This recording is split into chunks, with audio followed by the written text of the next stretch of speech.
안녕하세요. 오늘도 사연 살롱을 찾아주셔서 감사합니다. 올해로 결혼한 지 3년 차. 아직은 신혼생활을 하고 있는 새댁이에요.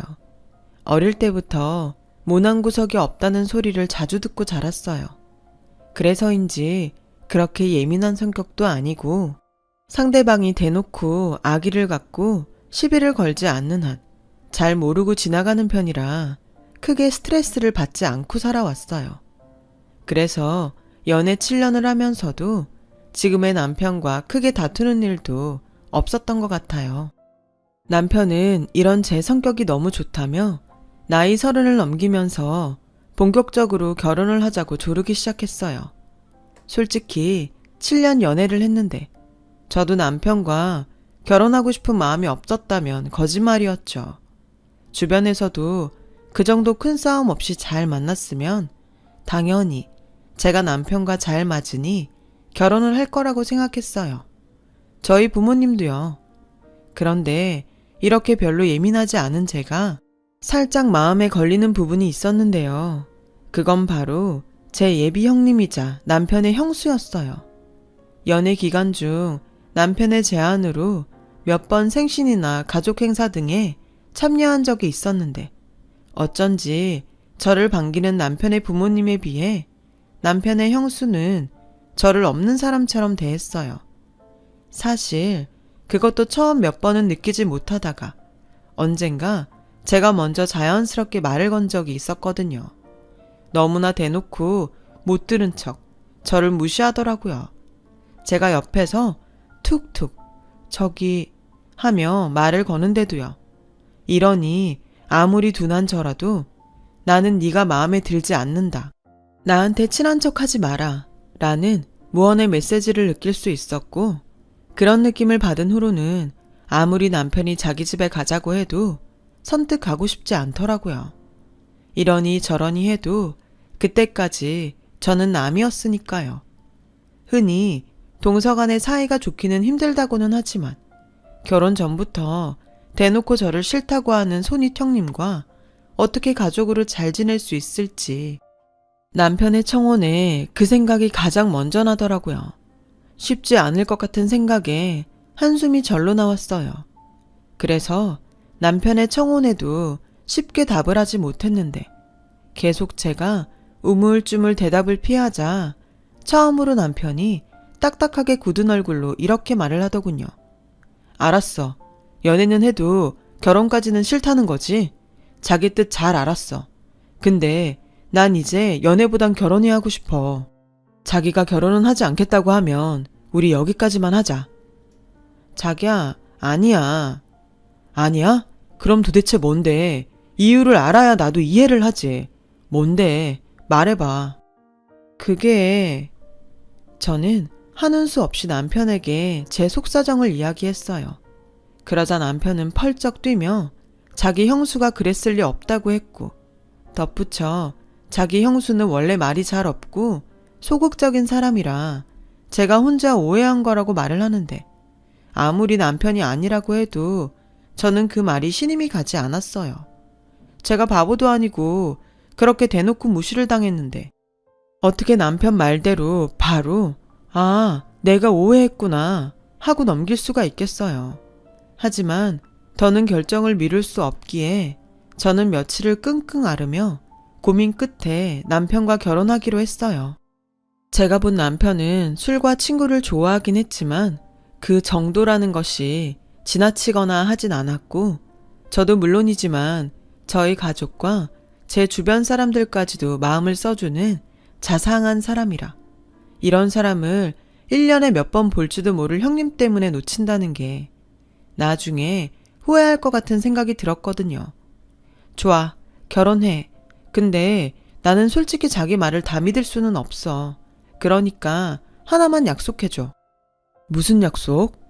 그럴 일은 없었으면 좋겠지만 만약에 내가 자기 형수와 부딪히는 일이 생기면 무조건 내 편 해주겠다고. 괜히 자기 형수 두둔하거나 하지 않겠다고. 알았어. 내가 미치지 않고서야 당연히 내 와이프 편을 들지. 근데 절대 그럴 일은 없을 거니까 걱정하지 않아도 돼. 나 여태 형수 큰 소리 내는 거 한 번도 본 적 없다니까. 오죽하면 우리 엄마도 형수는 다 좋은데 목소리도 작고 행동도 소극적이라 나한테만 슬쩍 형수 성격보단 자기가 성격이 훨씬 좋다고 하시던걸. 저는 남편의 말을 듣고 마음이 한결 가벼워졌어요. 어쨌거나 예비 시어머니는 제가 마음에 드신다고 하는 거니까요. 그리고 남편 역시 절대 그럴 일은 없다고 말했지만 그런 일이 발생하면 제 편을 들겠다고 했으니까 저는 남편의 그 약속을 믿고 마음을 굳혔죠. 상견례를 시작으로 결혼을 진행하는 데는 망설임 없이 빠르게 진행했어요. 그런데요, 문제는 제가 전혀 생각하지 않은 곳에서 터져 나왔고 그 문제는 바로 시댁에서 저희 신혼집으로 마련해주는 아파트였어요. 저도 처음엔 시댁에서 집이라는 큰 걸 해주시니 괜찮다고 시작은 저희 둘이 조그마한 집을 얻어서 살겠다고 좋게 사양도 했지만 남편도 그렇고 시부모님이 형도 결혼할 때 신혼집 마련해줬으니 형제한테 똑같이 해주시는 거라며 저에게 부담 갖지 않아도 된다고 하셔서 받게 된 아파트였어요. 남편과 제가 모두 서울에 직장을 다니고 있기에 신혼집은 서울에 있는 역세권 20평대 아파트로 장만해 주셨어요. 그 아파트를 가지고 예비 형님이 본격적으로 딴지를 걸어오기 시작한 거였어요. 그것도 아주 교묘하게요. 이 이야기를 하려면 잠깐 저희 친정집과 시댁 이야기를 해야 하는데요. 친정집은 서울 외곽인 경기도에 있는 빌라였어요. 저는 태어나 지금까지 쭉 그 빌라에서 살고 있었어요. 시댁은 예비 시아버지가 대대로 만석군 집안으로 돈이 없던 적이 없었고 시부모님은 유명한 프랜차이즈 가게를 여러 지점에서 운영 중이시며 또 전국 곳곳에 땅과 건물이 제법 있어 그곳 임대료까지 경제적으로는 여유가 아주 많은 집이었어요.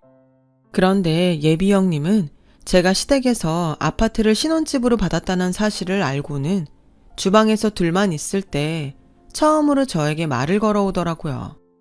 동서, 신혼집으로 서울에 아파트 받았다며? 아, 이제 곧 한 식구가 될 거니까 말 편하게 해도 되지? 네, 그러세요. 시댁에서 아파트도 다 해주시고 동서는 이만하면 시집 잘 오는 거다. 그치? 저는 그때 예비 형님의 말의 본질을 전혀 다른 뜻으로 이해했어요. 저만 아파트를 받은 것도 아니고 자기도 받았으니 설마 아파트를 받아 좋지 않냐고 묻는 건 줄은 전혀 몰랐었죠. 그래서 저는 예비 형님 입장에서 듣기에 엉뚱한 대답을 드렸어요. 네, 집도 집이지만 시부모님이 너무 좋으시고 무엇보다 제 생각을 많이 해주셔서 저도 제가 시집 잘 오는 것 같아요. 그런데요, 제가 이렇게 대답을 하자 형님의 표정이 좀 이상해졌고 그 뒤부터는 저를 깎아내리는 투로 이야기를 이어가셨어요. 자기 은근 돌려서 내숭 떠는 스타일이구나. 난 솔직한 성격이 더 좋은데. 어쩌냐? 우린 잘 안 맞을 것 같은데? 동서지간에 안 맞으면 피곤한데. 동서, 잘 생각해. 이쯤이면 아무리 둔한 저도 예비 형님이 대놓고 저를 적대한다는 것을 알아차릴 수 있었고, 저도 속 없는 사람이 아니니 그 후의 대화부터는 예비 형님의 말과 행동에 경계를 하게 되었어요. 듣자 하니 동서는 서울에서 처음 사는 거라며? 경기도랑 서울은 가깝긴 해도 많이 다를 텐데 모르는 거 있으면 언제든지 물어봐. 나는 동서보다 그래도 서울에 오래 살아서 지하철이며 어디에 뭐가 있는지 동서보다 훨씬 잘 알지. 그리고 시부모님이 사주신 집은 가봤지? 어때? 마음에 들어? 자기가 사주는 것도 아니면서 예비 형님은 시부모님도 내지 않은 생색을 저에게 내기 바쁘더라고요. 저는 이 말 같지 않은 말에 대답을 해야 하나 말아야 하나 잠깐 고민이 되었어요. 제가 남편에게 연애하면서 듣기로 형님은 원래 대전 사람으로 아주버님이 대전에 잠시 파견 나갔을 때 만나 서울과 대전을 오가며 연애를 했고 결혼할 때 서울의 아파트를 시부모님이 장만해 주셔서 다니던 직장도 그만두고 서울살이를 시작한 것으로 알고 있어요. 생각하면 할수록 어이가 없더라고요. 저는 대학도 서울에서 나왔고 직장 생활도 쭉 서울에서 하고 있는 건데 어떻게 알았는지는 모르지만 제가 경기도에서 산다는 이유로 서울에 대해 자기보다 모를 거라고 생각하다니. 게다가 자기한테 물어보라는 형님을 보며 저는 어떤 얼굴로 어떤 대답을 해야 할지 몰라 어색하게 웃어 넘겼어요. 하지만 형님은 눈치라는 것이 없는지 별로 그런 건 자기한테 중요하지 않는지 계속 이야기를 이어갔죠. 새로운 이야기를 할 때마다 이걸 어디서부터 짚고 넘어가야 하나 저는 답답해져 갔어요. 그런데도 형님의 말은 끝이 나지 않더군요. 근데 동서는 지금 빌라에서 식구들이랑 다 같이 산다면서. 그것도 20년이 훌쩍 넘는 오래된 빌라. 동선의 집에서도 동서가 우리 시부모님한테 아파트 받는 거 아시지? 사돈지간에 형편이 너무 처지는 것도 남보기 별론데. 동선의 집에선 땡 잡았다고 좋아할지 모르겠지만 가운데서 동서가 스트레스 받을 수 있어. 지금은 잘 모르겠지만 한쪽이 처지는 결혼은 다 그렇더라고. 아, 그렇다고 동선의 집이 많이 처진다는 소리는 아니야. 난 동서를 생각해서 하는 소리지. 전혀 다른 뜻은 없으니까. 혹시라도 기분 나빴다면 오해 풀어. 난 동서처럼 내숭 떠는 성격이 아니어서 생각하면 이렇게 바로바로 입 밖으로 나오는 게 문제야. 그걸 무슨 자랑이라고. 형님은 자기가 무례한 행동을 하고 있다는 자각도 없이 자기 말만 실컷 하고 자리를 떠났어요. 어떻게 이런 사람을 보고 내성적이고 소극적이라고 생각할 수 있는지. 저에게 호언장담하던 애꿎은 남편에게 화가 다 나더라고요. 그리고 유치하지만 저희 식구들이 사는 빌라가요. 사실 인터넷으로 시세만 쳐봐도 빌라라는 이유로 무시당할 곳이 아니거든요. 흔히 고급 빌라라고 하면 저희 동네에선 저희 빌라가 가장 유명한데 아파트 못지않은 부지에 단지를 이루고 평수도 70평대부터 시작하는 그런 빌라를 몰랐던 예비 형님은 그저 오래된 빌라라는 사실 하나만으로 저를 무시하다니 어처구니가 없었어요. 그 순간 어찌나 갈등이 되는지요. 어린 애도 아니고 당장 예비 형님을 쫓아가 저희 빌라 비싼 고급 빌라라고 무시하지 말라고 이야기를 할까 했지만 어른으로서 모양이 빠지는 짓은 차마 할 수가 없더라고요. 그렇다고 가만히 있자니 이 어처구니 없는 취급을 언제까지 받아야 하는지 알 수가 없으니 저는 이러지도 저러지도 못했죠. 그리고 며칠 후 회사에서 일을 하고 있는데 예비 형님이 어떻게 제 번호를 알고 전화를 걸어오셨고 같이 점심 식사를 하자고 하셨어요. 그런데 전에 하도 되었는지 아직 무슨 이야기를 들은 것도 아닌데 이미 반갑지 않은 말을 할 것 같더라고요. 그래서 바빠서 힘들다고 말하려고 했는데 자기는 이미 회사 앞에 있다고 하는 게 아니겠어요? 저는 어쩔 수 없이 불편한 자리에 나갔죠. 형님은 제가 알지도 못하는 같은 아파트에 사는 이웃이라며 누군가를 데리고 나와 저에게 소개했어요. 인사해. 나랑 친자매처럼 지내는 이웃 언니야. 내가 동서 이쪽에서 일한다고 했더니 여기 점심 특선이 그렇게 맛있다며? 그래서 온 김에 동서 얼굴 보려고 불렀어. 불편한 거 아니지? 저는 차마 입 밖으로 불편하다고 말하지 못해서 아니라고 대충 얼버무렸어요. 메뉴를 시키고 대충 먹고 들어가려고 했는데 형님이 먼저 불쑥 이야기를 시작했어요. 뭐 그 말을 하기 위해 여기까지 오셨겠지만요. 동서는 시댁에서 아파트 해주시는데 혼수랑 예부는 어떻게 할 거야? 원래 양쪽 길이 비슷한 수준으로 맞춰야 하는 거 알지? 내가 동서보다 빨리 시집 왔으니까 다른 건 몰라도 예단할 때 도와줄게. 시부모님이랑 다른 식구들 취향은 아무래도 동서보다는 내가 더 잘 알지 않겠어? 그렇다고 내가 동서한테 뭘 바라고 그러는 건 절대 아니다. 그저 한 식구 되는 거니까 잘 지내고 싶어서 도와주려는 거야. 뭐 정 동서가 고마우면 여기 밥값 정도만 동서가 내. 너는 사람이 무르고 착해서 큰일이야. 그쪽은 좋겠어요. 바로 위 형님이 이렇게 사람이 좋아서. 아, 네.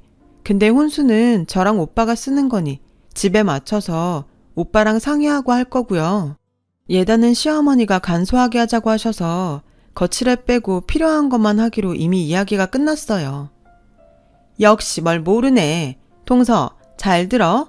시부모님이 그렇게 말을 해도 사람은 똑같아. 간소하게 하라고 했는데 동서가 이것저것 준비해오면 설마 왜 이렇게 많이 했냐고 화를 내시겠어? 다 앞에선 좋은 소리하고 뒤에서 은근 바라시는 거야. 그러니까 며느리가 알아서 눈치껏 잘 해야지. 동서는 앞으로 나한테 많이 배워야겠다. 그러게, 아직 뭘 모르네. 괜히 시자라고 하겠어요? 그러지 말고 형님이랑 상의해서 해요. 동서지간에 서로 의지하고 살아야지. 내 처지 이해하는 건 같은 며느리밖에 없다니까. 난 형님도 동서도 없어서 나 혼자 하려니까 딱 죽을 맛이에요. 동서, 긴 말 필요 없다. 언제 시간 한번 내. 나랑 백화점이랑 아울렛 좀 돌자. 내가 하나하나 보고 얘기해 줄게. 언니도 그때 같이 갈래? 저는 저에게 마치 대단한 것을 베푼다는 듯 이야기하는 예비 형님과 옆에서 잔뜩 바람을 넣는 형님의 이웃을 보며 여기선 절대 봐주면 안 되겠다는 생각이 들었고 반격에 나섰어요. 말씀은 감사하지만 이 이상은 제가 알아서 할게요. 제가 뭘 모른다고 생각하시겠지만 벌써부터 그렇게 눈치 보며 살고 싶지는 않아서요. 욕을 먹어도 제가 먹을 테니 이제부터는 신경 쓰지 않으셔도 돼요. 어머, 동서 지금 사람 성의를 무시하는 거야? 무시한다기보다 거절이요. 제가 필요하고 고민되는 부분이었다면 너무 감사하겠지만 죄송하게도 형님의 조언이 지금은 제가 더 버거워서요. 동서, 사람이 참 속이 좁다. 지금은 내 말이 와닿지 않겠지만 곧 동서도 알걸?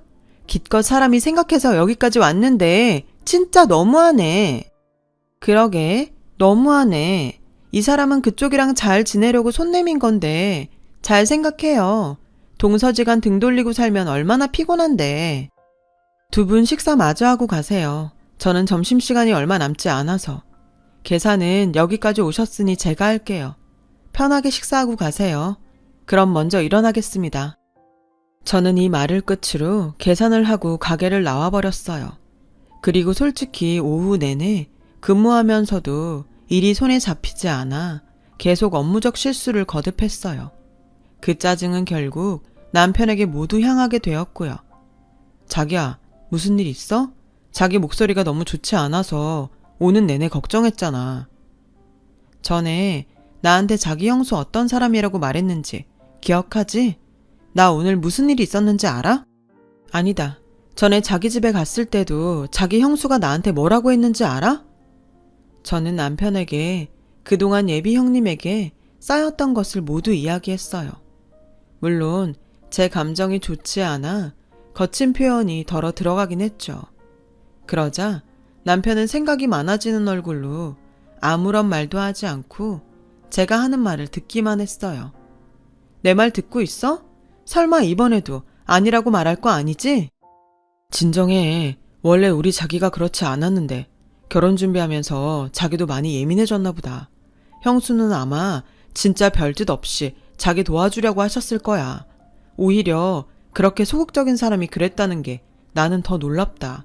물론 자기 말대로 자기 빌라 산다고 자기 집 형편을 착각하셨을 수는 있는데 그것도 다 걱정돼서 그러셨을 거야. 자기가 정 그럼 내가 형한테 잘 이야기해볼까? 자기 형수는 그렇게 믿으면서 내 말은 못 믿겠어? 나하고도 7년을 만났잖아. 그리고 내 편이 되어준다고 약속도 했고. 됐어. 우리 이 결혼 다시 생각해보자. 아까는 자기 형수 때문에 이 결혼해도 될까 고민했는데 지금 자기 태도 보니 이 결혼은 하면 안 되겠다. 저는 그 길로 기분이 나빠 진짜로 파혼할 생각으로 가게를 나왔어요. 물론 남편이 쫓아나와 붙잡으려 했지만 저는 택시를 잡아 타고 급히 그 자리를 벗어나 버렸어요.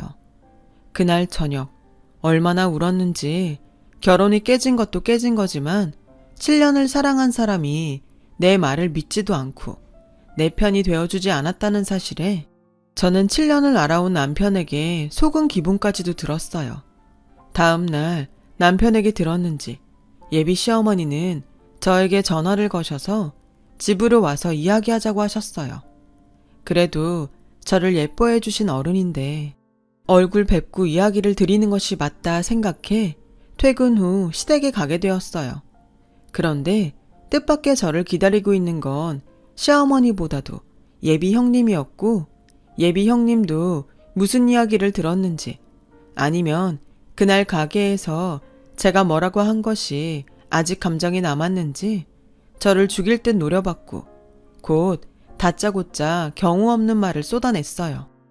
없는 사람들이 더 한다고 결혼 없자고 했다며 쇼하는 거야? 아니면 진짜야? 진짜예요. 그리고요, 제가 그동안은 그래도 제 손이 되실 분이니 참았는데 지금은 서로 타인이니 선은 지켜주셨으면 좋겠어요. 이제야 본색이 드러나네. 선?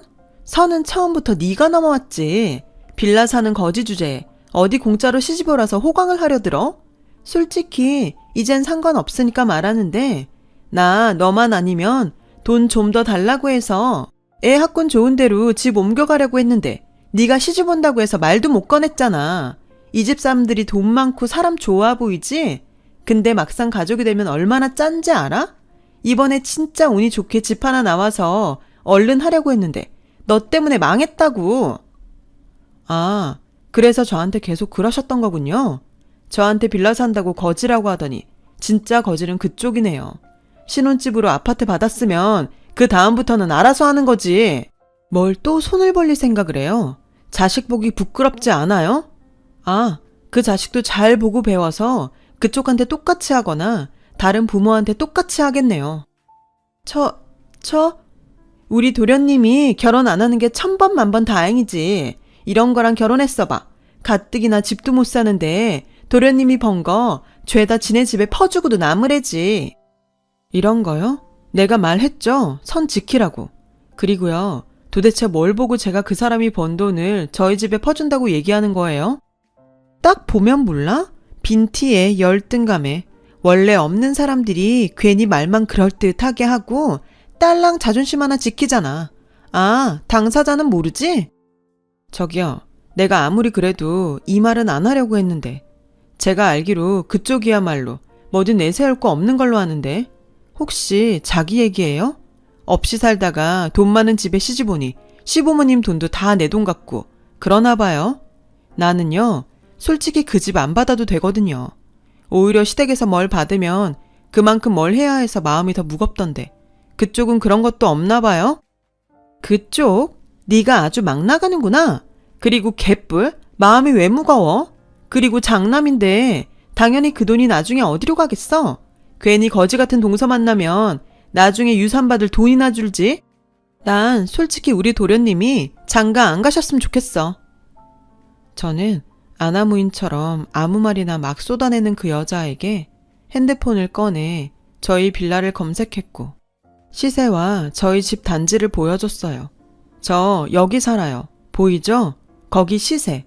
어머, 그새 또 올라서 60억이 됐네요. 제가 유치하고 그쪽이랑 똑같아지기 싫어서 그동안 말 안 했는데 저희 아버지 대기업 이사시고 저희 엄마는 대학 교수세요. 제가 살면서 돈 없어 보인다는 말은 정말 살면서 처음 들었거든요. 전에 한쪽이 처지니 땡 잡았니 그러시던데 제가 볼 땐 그쪽 집이야말로 그런 것 같네요. 살면서 나도 모르는 나를 발견하는 날이 있다고 하던데 저는 그날이었던 것 같아요. 둔하고 순하다는 말만 듣던 제가 그날은 제가 아닌 것 같았거든요.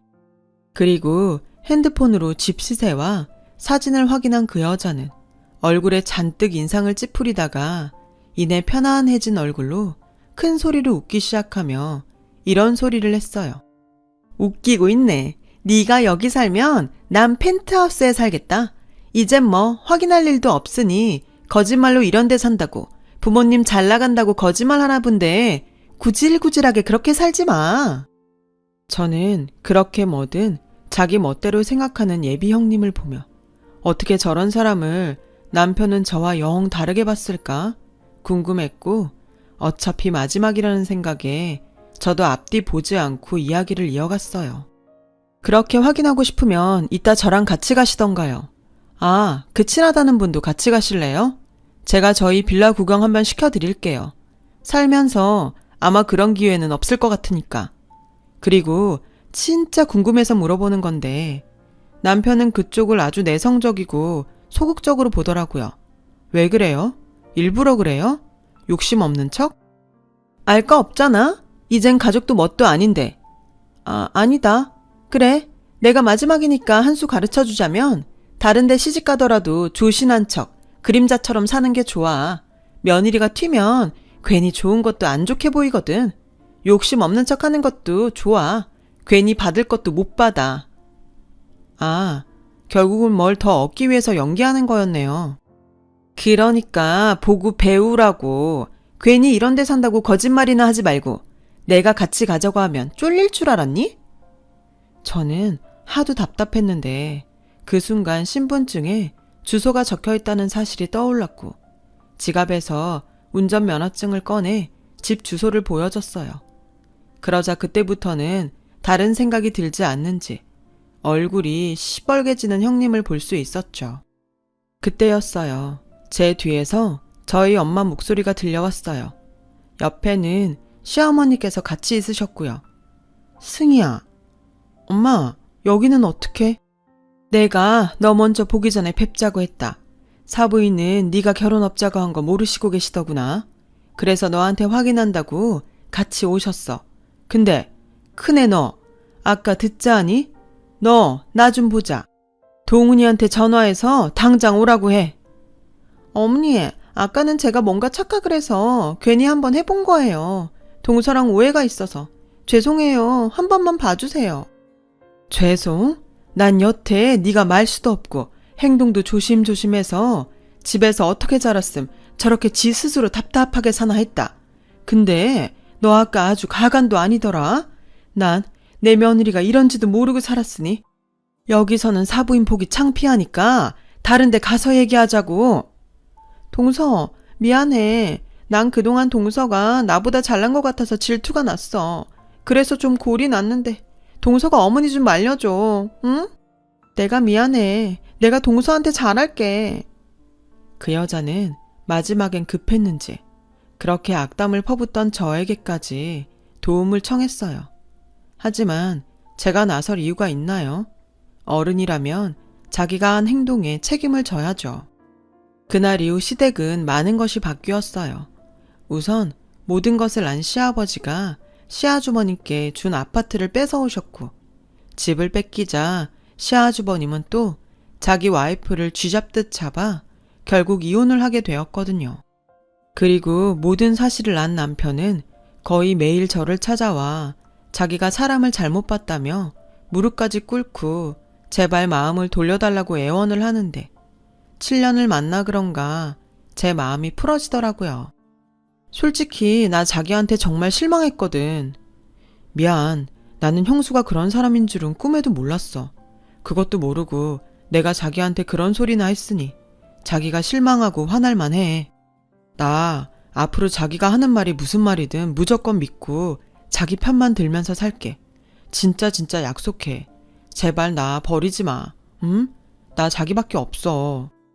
자기 형수가 시부모님 돈 쓰는 거 싫어서 자기 장가 가질 않길 바랬던 건 아니?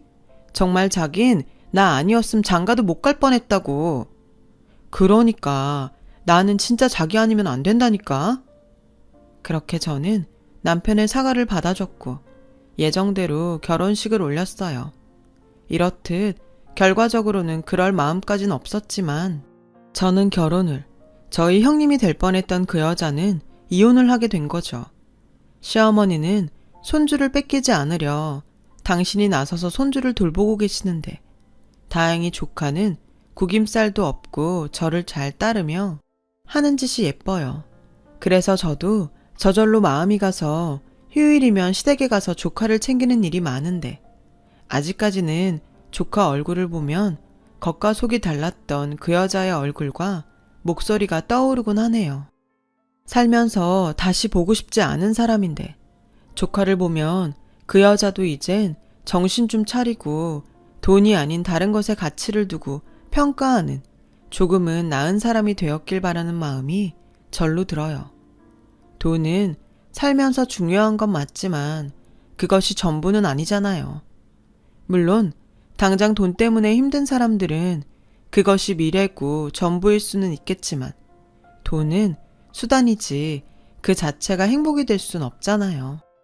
저도 언젠가 아이를 낳고 그 아이에게 가르침을 주는 날이 올 텐데 부디 지금의 이 마음을 저도 잃지 않고 중심을 딱 잡을 수 있기를 지금의 제가 미래의 저에게 전하고 싶네요. 지금까지 제 이야기 들어주셔서 고맙습니다. 항상 건강하시고 행복하길 바랍니다. 여러분, 사연 댓글에 응원과 현명한 조언 부탁드려요. 좋아요와 구독은 저에게 큰 힘이 됩니다. 오늘도 좋은 일 가득하세요.